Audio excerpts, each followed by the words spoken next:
Eee, untuk yang jaminan kesehatan ini memang berlakunya di Indonesia, Mbak, berlaku di Indonesia. Artinya Oh. berlaku sebelum berangkat dan setelah pulang gitu. Nah, bagaimana nanti di luar negeri gitu ya, Mhm. bagaimana nanti di Mekah gitu Mekah ya. gitu.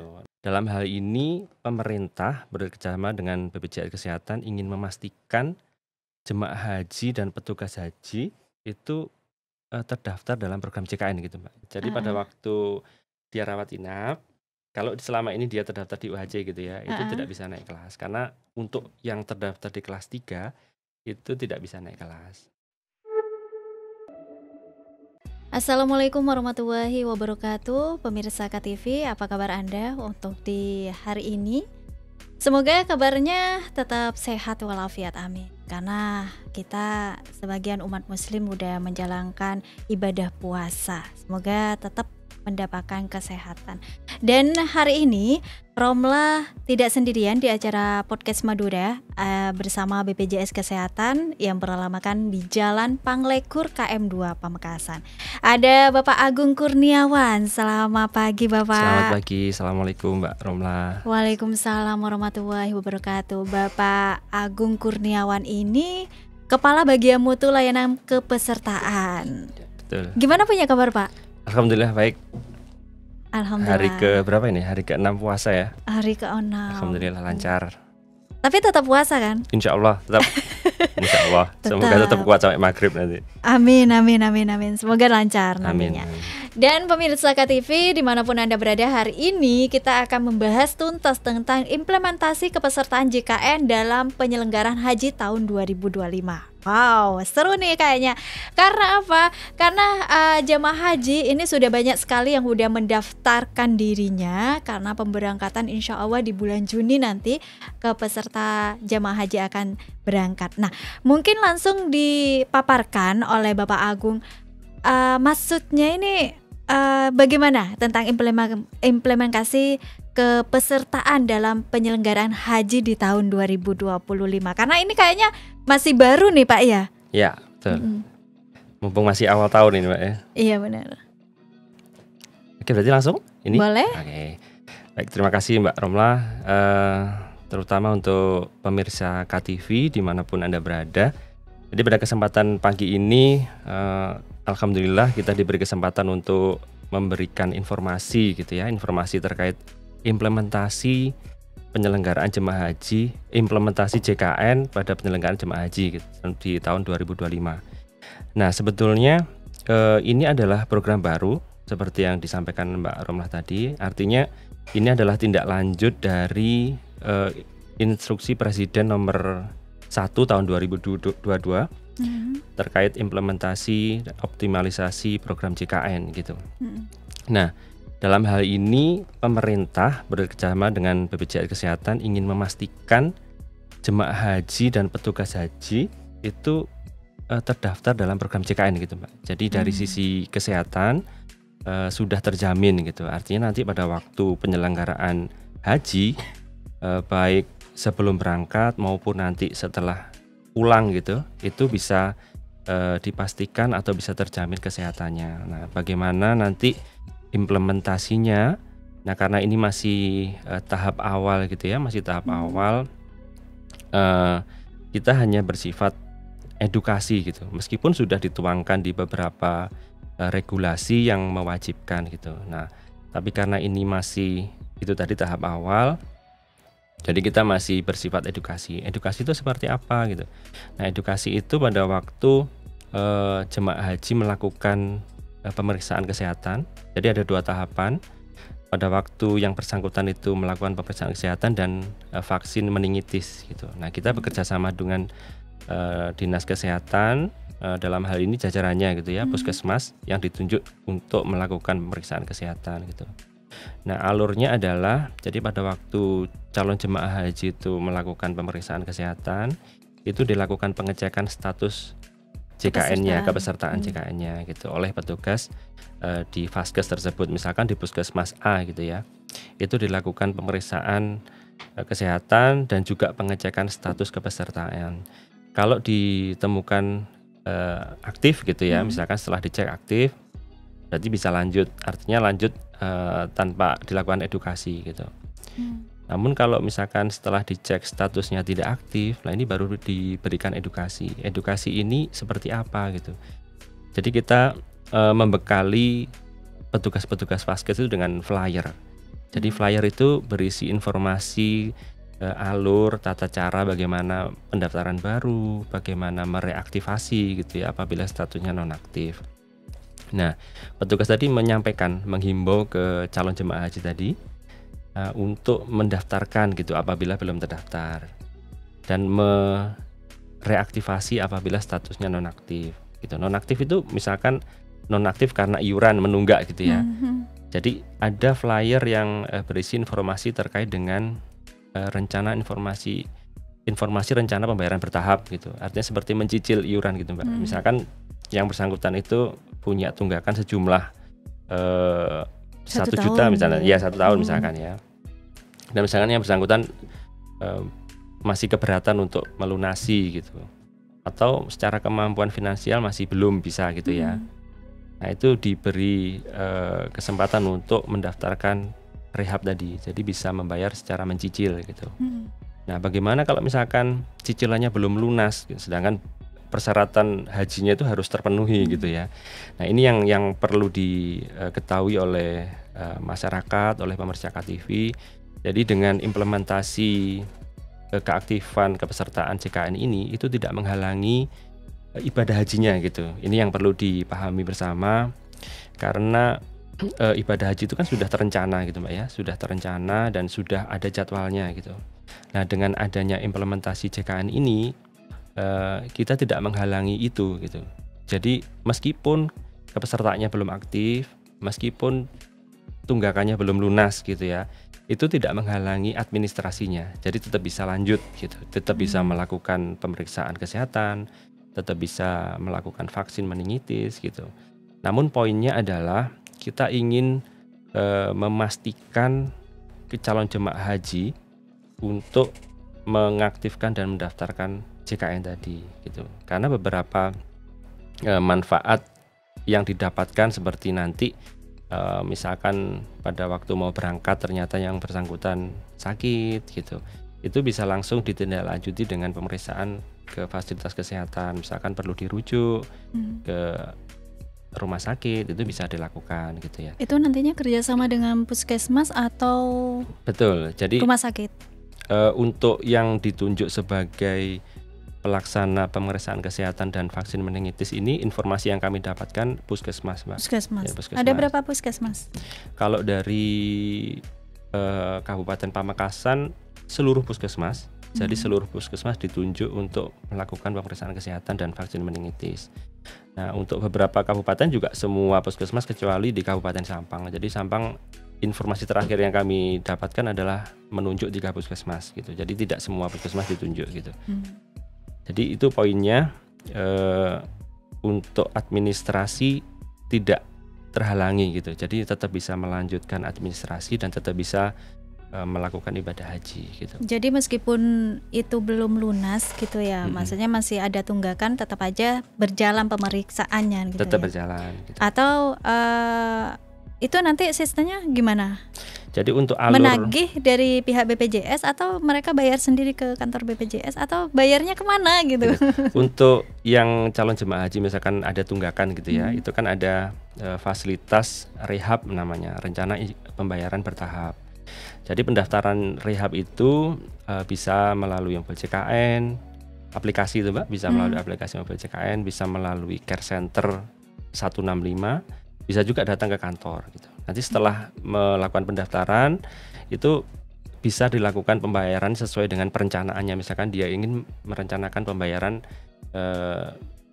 tunggakan 1 tahun misalkan ya, itu ingin dibayar selama 3 kali gitu. Itu bisa direncanakan seperti itu, dan pembayarannya bisa melalui kanal-kanal pembayaran misalkan di Alfamart gitu, di ATM gitu. Jadi sesuai dengan yang dikehendaki gitu.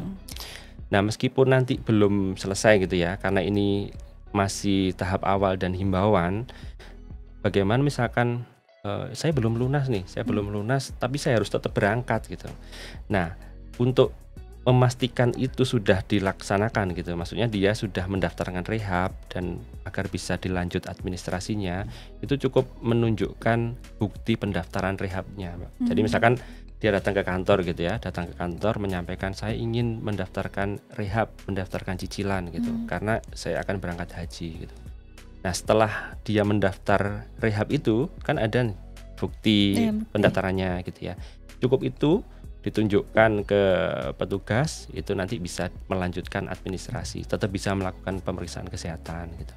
Luar biasa ya, BPJS Kesehatan masih ngasih harapan bagi mereka yang masih melonjak tidak membayar atau masih ada cicilan ya, masih ada kesempatan ya. Luar biasa. Kak, itu bagi peserta yang ada cicilan ya, yang sudah punya BPJS aktif. Namun kalau bagi peserta yang belum punya BPJS itu gimana? Itu dihimbau untuk mendaftar gitu. Jadi kita sampaikan melalui flyer tadi itu kita sampaikan untuk melakukan pendaftaran. Nah, pendaftaran ini macam-macam. Ada yang misalkan ingin daftar di segmen mandiri gitu ya, segmen PPBU yang iurannya dibayar sendiri setiap bulan. Nah, secara reguler itu pendaftarannya itu memerlukan waktu 14 hari. Jadi ada masa administrasi 14 hari. Artinya kalau misalkan daftarnya hari ini itu 14 hari aktif. Ya, baru bisa dibayar dan aktif gitu. Nah, ini kan bagaimana nanti administrasi untuk hajinya gitu ya. Jangan sampai nanti karena belum aktif tidak bisa melanjutkan administrasi hajinya. Nah karena ini masih sifatnya edukasi gitu ya, meskipun sudah diwajibkan secara regulasi.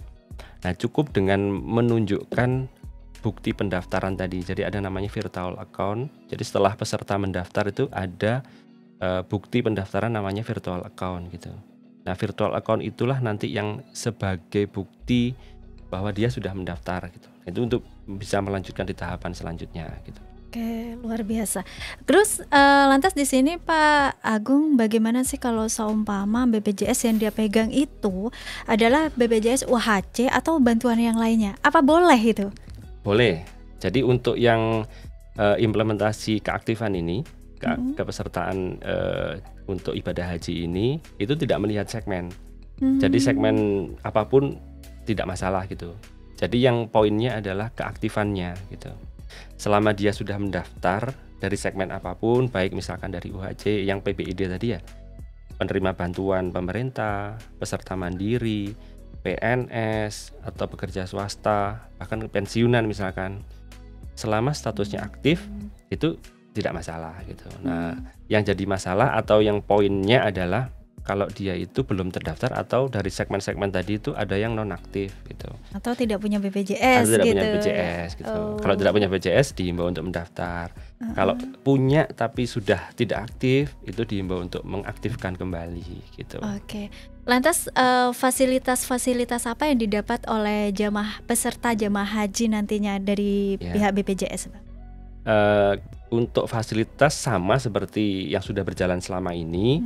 Namun kenapa hal ini menjadi penting gitu ya? Kenapa hal ini pemerintah itu betul-betul ingin memastikan bahwa jemaah haji, calon jemaah haji itu harus tercover, harus terdaftar gitu. Karena yang pertama sebagai perlindungan gitu ya. Sebagai perlindungan untuk jemaah haji dan juga anggota keluarganya gitu.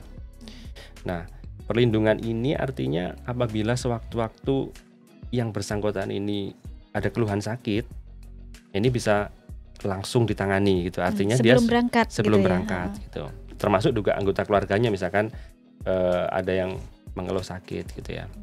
Kemudian untuk yang jaminan kesehatan ini memang berlakunya di Indonesia, Mbak. Berlaku di Indonesia. Artinya berlaku sebelum berangkat dan setelah pulang gitu. Nah, bagaimana nanti di luar negeri gitu ya? Bagaimana nanti di Mekah gitu. Nah, untuk di Mekah memang tidak bisa karena jaminan kesehatan ini penjaminannya hanya di dalam negeri gitu. Nah, kemudian pada waktu nanti yang bersangkutan ini ada di embarkasi gitu, Mas, di asrama haji misalkan ya. Terus kemudian sakit gitu. Itu bisa dimanfaatkan juga gitu. Misalkan calon jemaah haji itu alamatnya di Pamekasan gitu ya. Vaskesnya kan Vaskes Pamekasan gitu. Artinya kalau berobat ya harusnya berobat di Pamekasan karena Vaskes yang ditunjuk atau yang terdaftar di Pamekasan. Gitu. Nah, bagaimana nanti misalkan yang bersangkutan itu sudah di asrama haji di Surabaya misalkan. Nah, yang bersangkutan sakit, nah itu nanti bisa dilayani, Mbak, bisa dilayani di Vaskes terdekat di sana gitu. Karena dia statusnya sudah aktif kepesertaannya. Artinya tidak perlu lagi balik ke Pamekasan gitu. Ya. Jadi dia cukup dilayani di Surabaya. Sampai sembuh Vaskes, itu ya Pak ya? Sampai kondisi stabil dan sembuh gitu. Sesuai dengan indikasi medisnya gitu artinya ya. Kemudian artinya mereka tidak perlu khawatir terkait biaya juga gitu. Karena dia sudah punya JKN, sudah punya BPJS gitu ya. Apabila diperlukan sewaktu-waktu, dia juga tidak perlu khawatir terkait dengan biayanya. Dan yang tidak kalah penting adalah terkait dengan screening, Mbak. Jadi ada menu screening di mobile JKN yang bisa menggambarkan kondisi kesehatan kita, profil kesehatan kita gitu. Nah, kemudian ada juga riwayat kesehatan. Ada namanya fitur iCare JKN itu yang isinya tentang riwayat pelayanan kesehatan kita gitu. Ini berisi tentang kapan kita pernah berobat di Vaskes, obat-obatan apa yang pernah kita konsumsi, diagnosa apa yang pernah kita derita gitu ya. Itu tersimpan dalam sistem gitu. Nah, fungsi dari iCare ini terkait dengan implementasi JKN di penyelenggaraan haji ini pada waktu mungkin nanti di Mekah sana ya, mungkin pada waktu di Mekah jemaah haji itu menderita sakit gitu, ada keluhan sakit. Nah, tim medisnya itu bisa melihat riwayat di iCare JKN tadi. Artinya mereka tidak perlu mendiagnosa ulang gitu. Kalau memang keluhannya dinilai sama gitu ya, tidak perlu mendiagnosa ulang. Cukup melihat riwayat-riwayat yang ada di sistem itu, termasuk obat-obatan apa saja sih yang selama ini sudah pernah dikonsumsi gitu. Jadi itu enggaknya ya, gitu betul, ya, Pak ya. Betul. Jadi itu lebih mempermudah tim medis untuk menegakkan diagnosa dan menindaklanjuti bagaimana sih tata laksana berikutnya gitu untuk penyembuhannya gitu. Mungkin itu yang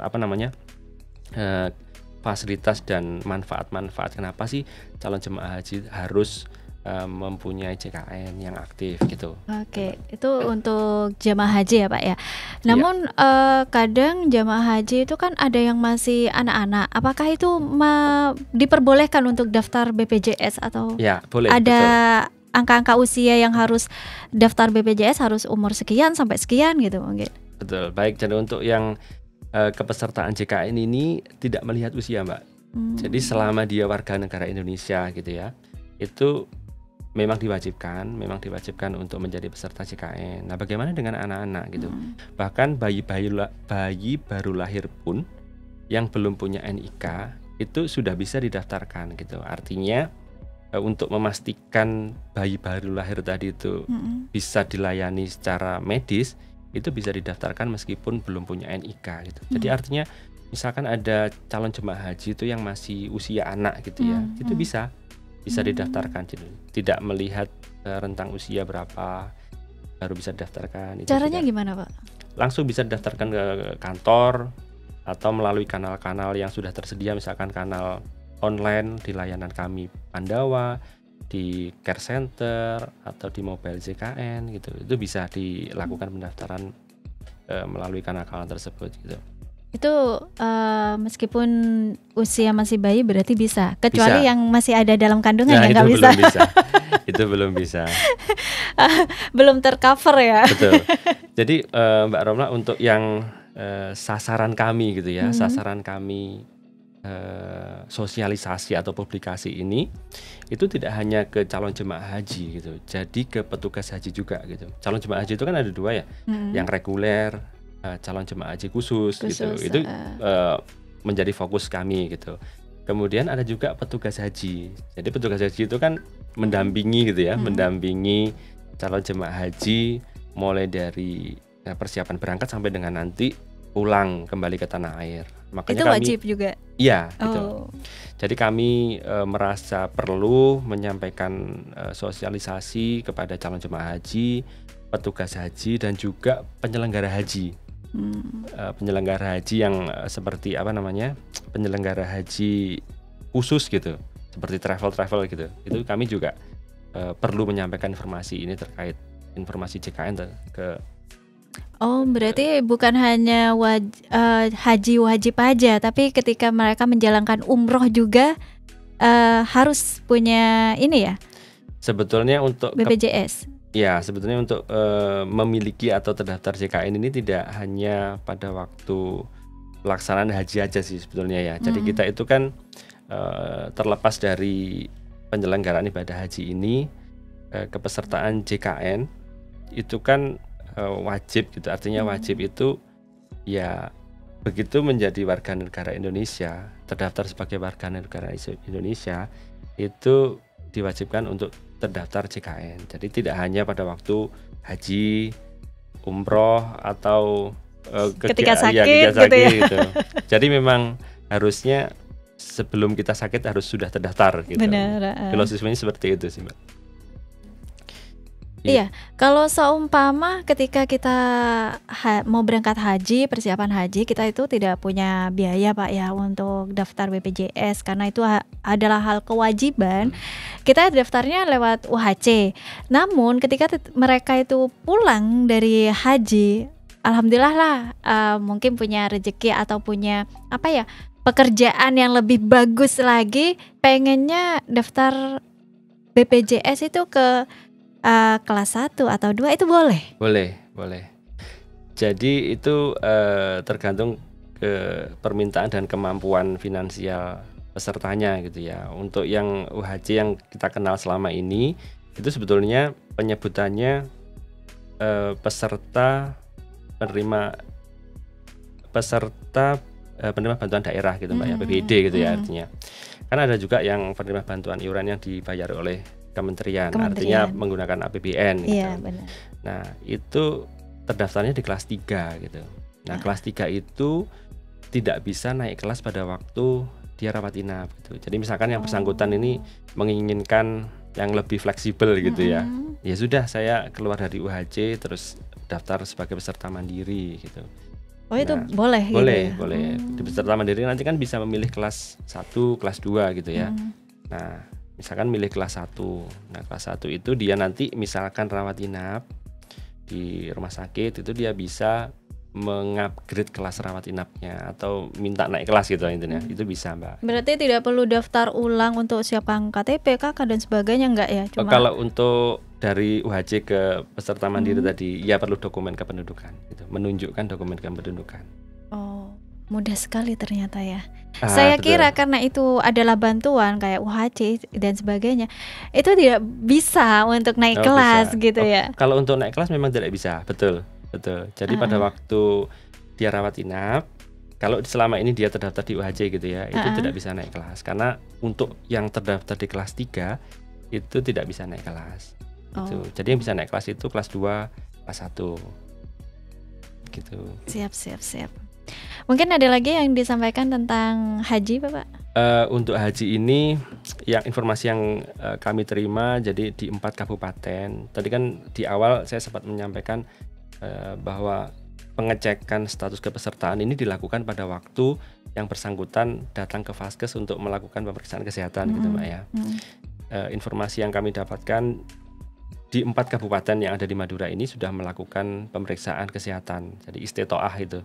Istitoah. Ya, jadi nantinya akan ada tahapan berikutnya itu vaksin meningitis. Nah, di vaksin meningitis nanti calon jemaah haji yang sebelumnya belum sempat dicek status kepesertaannya itu akan dilakukan pada waktu pemberian vaksin meningitis di puskesmas gitu. Berarti ketika vaksin nanti itu nggak usah bayar lagi ya kalau udah pakai BPJS ya? Kalau untuk vaksinnya tetap bayar. Oh, tetap. Ya, jadi vaksin itu memang ada tarif tersendiri gitu. Nah, penggunaan atau fungsi manfaat BPJS nanti itu bisa digunakan pada waktu misalkan pemeriksaan kesehatan atau pada waktu pemberian vaksin. Setelah dicek kesehatannya ternyata yang bersangkutan ada keluhan gitu, ada keluhan misalkan sesak nafas atau keluhan apa gitu ya, itu dilakukan pemeriksaan seperti biasa, bisa menggunakan BPJS-nya gitu. Oh, iya, tapi untuk vaksin itu ada biaya sendiri gitu, maksudnya di luar siap. JKN itu gitu. Nah, kemudian sebetulnya kami masih ada beberapa agenda kegiatan lagi. Jadi sampai dengan bulan Mei nanti Mbak, kita masih akan melakukan sosialisasi pada waktu calon jemaah haji itu melakukan manasik gitu. Nah, ini kami sedang koordinasi dengan teman-teman di Kemenak untuk mendapatkan jadwal manasik gitu. Jadi nanti pada waktu ada kegiatan manasik, kami masuk ke situ memberikan sosialisasi edukasi tadi gitu. Jadi baik dari calon jemaah haji dan petugas haji, kami nanti akan berikan sosialisasi itu. Kami sedang koordinasi dengan Kemenak untuk mendapatkan jadwalnya gitu. Oke, sangat luar biasa sekali dari BPJS Kesehatan yang sudah ada program baru di sini, implementasi kepesertaan JKN dalam penyelenggaraan haji di tahun 2025. Wah, luar biasa sekali. Ini baru ya di tahun 2025. Baru, semoga nantinya sukses dan apa yang diharapkan tercapai. Nah, kira-kira nanti ketika jemaah haji itu pulang haji itu benar-benar tercover oleh BPJS atau bagaimana itu? Betul. Karena kadang ketika kita pulang dari haji nyampe di Surabaya, kadang mohon maaf ada yang sudah sakit-sakit gitu ya, karena mungkin kecapean di sana gitu ya, atau bahkan mohon maaf ada yang meninggal dan sebagainya. Apakah itu tetap BPJS sigap gitu ya, meskipun mereka punya tunggakan BPJS? Oh iya. Jadi memang fungsinya seperti itu gitu. Jadi filosofi awal kenapa kita memastikan kepesertaannya itu aktif gitu ya. Sebetulnya tujuannya untuk itu. Pada waktu yang bersangkutan pulang ke tanah air dan ternyata sakit misalkan, itu bisa langsung digunakan Mbak. Bisa langsung digunakan BPJS-nya sesuai dengan indikasi medisnya gitu ya. Misalkan sakit, silahkan langsung datang ke Vaskes, diperiksa, kemudian dilayani sesuai dengan ketentuan, itu bisa dijamin nanti gitu. Ya, kecuali kalau memang yang bersangkutan dari awal itu masih menunggak gitu ya. Masih menunggak dan statusnya belum aktif, itu memang harus melunasi dulu. Jadi yang rehab tadi, pembayaran cicilan tadi, itu untuk bisa digunakan di fasilitas kesehatan, itu memang harus aktif dulu statusnya. Itu artinya harus lunas dulu. Misalkan dia merencanakan dalam 1 tahun tunggakan itu dibayar 3 kali. Nah, dia masih membayar 1 kali, tapi sudah berangkat haji gitu ya. Nah, itu statusnya belum aktif. Nah, statusnya aktif nanti setelah tunggakannya lunas. Gitu. Jadi artinya dia boleh membayar 1 kali tunggakan meskipun belum aktif, itu boleh tetap berangkat haji. Artinya tidak menghalangi administrasi pemberangkatan haji. Namun untuk menggunakan BPJS-nya itu harus aktif dulu, harus lunas dulu dan aktif gitu Mbak. Berarti BPJS tersebut itu perlu dibawa kemana-mana itu ya? Sekarang tidak. Jadi kartunya maksudnya ya? Iya. Ya, karena sekarang kita sudah bisa menggunakan KTP. Itu cukup menunjukkan KTP saja. Itu bisa selama statusnya aktif Mbak ya, selama status kepesertaannya aktif itu bisa, tidak perlu membawa kartu fisiknya gitu. Saya khawatir seperti ini Pak ya, si A punya BPJS tapi lupa nggak bawa kartu BPJS, jadi si B pinjem gitu kan. Iya. Itu nggak boleh ya Pak ya kalau pinjem. Nggak boleh Mbak, karena itu kan ya termasuk fraud gitu ya, maksudnya menggunakan identitas orang lain gitu, pemanfaatan yang tidak seharusnya gitu. Makanya kita sudah terintegrasi dengan KTP elektronik gitu ya. Nah, untuk lebih memudahkan untuk verifikasi salah satunya kan, kalau pakai KTP bisa mengecek foto kan Mbak ya. Jadi ini fotonya kok beda gitu, tidak bisa dilayani gitu. Jadi salah satu fungsinya itu selain kemudahan dan kepraktisan gitu, jadi tidak perlu membawa kartu fisik kemana-mana, cukup menunjukkan 1 kartu KTP itu aja gitu. Siap, berarti ceritanya BPJS ini tidak bisa dibohongi. Harapannya seperti itu gitu, dan harapannya juga semua warga negara itu sudah terdaftar BPJS, sudah terdaftar JKN, statusnya aktif gitu. Jadi kalau statusnya aktif kan tidak perlu pinjam-meminjam gitu Mbak gitu. Ya, jadi punya sendiri-sendiri gitu. Harapannya seperti itu sih. Oke. Mungkin sebelum kita akhiri hari ini Pak Agung, ada hal yang mau disampaikan kepada pemirsa KTV? Baik, terima kasih ya kembali kami sampaikan kesempatan pagi ini. Jadi kami bisa menyampaikan bahwa pemerintah bekerjasama dengan BPJS Kesehatan berkomitmen untuk memastikan kesehatan calon jemaah haji, petugas haji juga gitu ya. Jadi pada waktu nanti sebelum berangkat dan setelah kembali ke tanah air itu bisa terjamin kesehatannya. Artinya kalau ada keluhan sakit tidak perlu khawatir lagi harus mengeluarkan biaya tambahan karena sudah punya BPJS gitu. Kemudian yang kedua, karena ini masih tahap awal gitu ya, masih tahap awal implementasi, meskipun sudah diwajibkan di keputusan Menteri Agama, namun kami sifatnya masih menghimbau gitu Mbak, masih melakukan himbauan edukasi kepada calon jemaah haji yang selama ini belum terdaftar atau sudah terdaftar tapi statusnya tidak aktif gitu.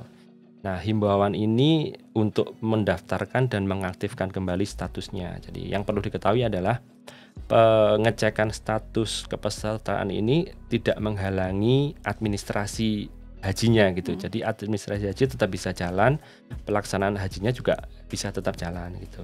Dan yang ketiga yang perlu diketahui adalah bahwa manfaat JKN gitu. Manfaat JKN ini tidak hanya dirasakan oleh calon jemaah haji, termasuk anggota keluarganya gitu. Jadi untuk anggota keluarga atau misalkan ada salah satu anggota keluarga yang berangkat haji, keluarganya yang di rumah ini juga tidak perlu khawatir karena semuanya sudah tercover JKN gitu. Artinya kalau diperlukan sewaktu-waktu sudah siap gitu. Nah, kemudian yang terakhir tentunya kami menyampaikan terima kasih. Semoga penyelenggaraan haji tahun 2025 ini bisa berjalan dengan baik, dengan lancar. Calon jemaah haji diberi kemudahan baik sebelum berangkat sampai dengan kembali ke tanah air. Oh ya Pak Agung, ada yang lupa nih Oh iya, nih. gimana Mbak? Ini kan jemaah haji ada yang lansia Pak. Oh iya. Mereka kan kalau ke barat ke timur biasanya capek. Nah, apakah ada petugas khusus dari BPJS Kesehatan untuk ke rumahnya untuk mendaftarkan jika dia tidak tercover di BPJS itu gimana? Oh iya. Jadi kita ada layanan jemput bola yang mungkin Mbak Romla sudah tahu ya, yang mobile customer service itu yang kita keliling rutin di desa-desa gitu. Namun misalkan ada salah satu peserta atau calon peserta itu yang tidak bisa gitu ya, berhalangan karena untuk lansia gitu. Itu kita ada kemudahan pendaftaran melalui kanal non tatap muka gitu. Jadi ada layanan WA, namanya layanan WA Pandawa gitu. Itu bisa melakukan pendaftaran melalui WA. WA-nya nomor berapa Pak? 0811 165 165. Jadi nanti bisa kami sampaikan ke teman-teman KTV untuk bisa dipublikasikan. Kami titip gitu maksudnya ya. Ada nomor WA yang bisa dihubungi. Jadi cukup menghubungi nomor WA itu aja Mbak. Tidak perlu datang ke kantor. Oh, luar biasa sekali pelayanan BPJS Kesehatan yang beralamatkan di Jalan Panglekur, KM 2 Pamekasan. Itu kita barusan sudah mendengar tentang implementasi kepesertaan JKN dalam penyelenggaraan haji di tahun 2025 bersama Bapak Agung Kurniawan. Terima kasih Bapak, semoga sukses nantinya dan semoga selalu sehat, tetap puasa dan tetap semangat. Insya Allah. Terima kasih Mbak Romla. Terima kasih. Sama-sama. Saya Romla Pandita Ratu pamit pemirsa. Wassalamualaikum warahmatullahi wabarakatuh. Waalaikumsalam warahmatullahi wabarakatuh.